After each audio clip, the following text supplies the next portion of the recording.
Jāatklāj sēdi, varbūt, kad ir. Atklājam, lai pirms balsojam. Nu, jāklaus ir Ines, jā, atklājam.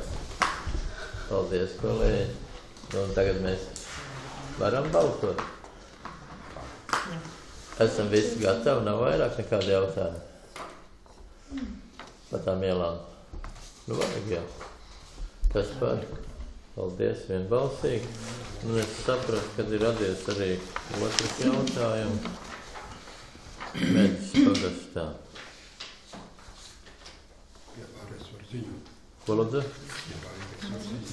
Jā, nu, bakalē.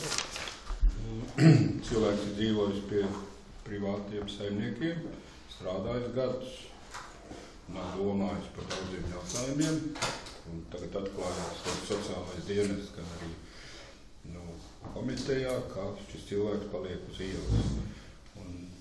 Komitejā jautājums arī viņš tika uzaicināts, sociālie darbinieki tika uzaicināti, un lai šo jautājumu pasteidzinātu, tāpēc viņi uzlika vienkārši lūdzam uz ārkārtas sēdi, jāgāja 27, viņš ir uz ielas cilvēki. Jā. Un dzīvoklis ir parādīts Vītiņos, viņš ir brīvs, malks apkurī, un lūgums ir atbalstīt. Nu, kas par to, lai būtu? Paldies, vienbalsīgi. Nu, līdz ar to sekretariātam ir vēl kādi jautājumi? Nav. Tad jāslēgt ar sēdi, jā? Tad par to, lai slēgt. Paldies, kolēģi.